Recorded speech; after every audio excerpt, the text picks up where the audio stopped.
In this week's Parsha, we have the epic meeting between Yaakov and Esav.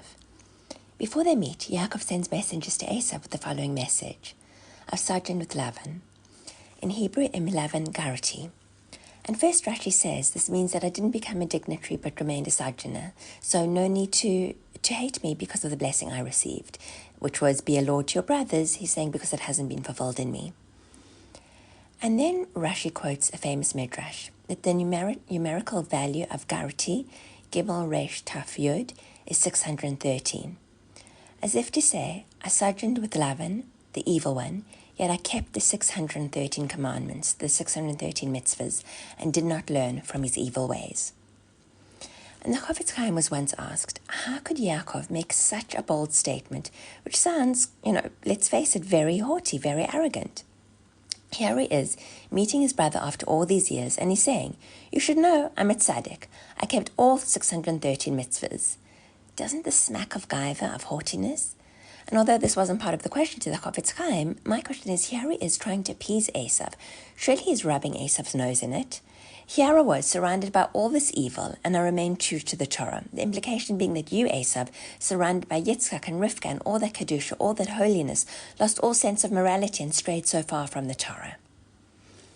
The Chofetz Chaim addressed the question by focusing on the last words of Yaakov, as quoted in the Midrash, which is, and I did not learn from his, meaning Lavan's, ways. And the Chofetz Chaim responds that on the contrary, this is not a reflection of haughtiness. It's a reflection of tremendous humility.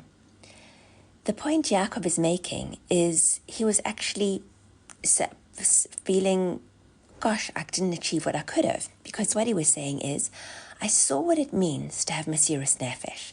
I saw what it means to have devotion to a cause. I saw how Lavan acted and how he worked. He did not rest until he completed his task. Of course, Lavan's activities were evil, but his devotion and his dedication to these evil actions was uncompromising. And what Yaakov is saying is, halavai, if only I could have learned from him how to be devoted to my lifestyle and my value system, the way he was devoted to his value system. And Yaakov was saying, unfortunately, I didn't learn from his evil actions. Namely, I failed to be inspired to adopt his dedication and apply that dedication to my own lifestyle. This week, a clip from Elon Levy appeared on my YouTube's feed. And I saw it a few months ago, but it popped up again, and nothing is by chance. And it was of him reading a children's book that the IDF had found in Gaza. And I was going to share the link, but I decided it's just too revolting. If you remember Ladybird books for children, think of that. But the storyline is about martyrdom and killing Jews. And as my blood pressure boiled and I was getting worked up, this idea that I've just shared popped into my head.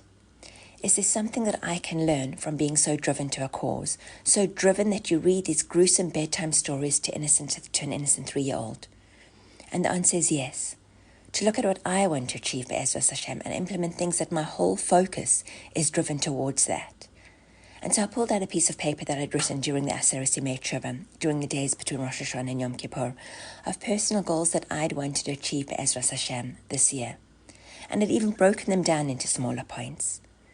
But I haven't been driven with every fiber of my being to stick to those points, to do whatever I can within my capabilities to achieve them. Obviously, results are always up to Hashem.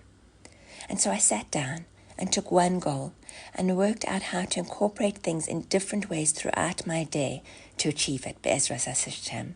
I kid you not, I even wrote a bedtime story to read.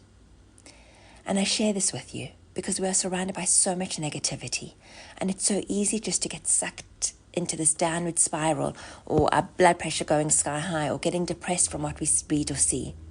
Or we can take it and flip it for the good. Not that I'm encouraging reading or listening to the news, but if it does come your way, here's a way to counteract it. And Be'ezras Hashem, that battle that we do to grow through that struggle, and if you listen to my shur I sent earlier this week, you'll understand how this ties in, will be our contribution to the war on all fronts. Good Shabbat.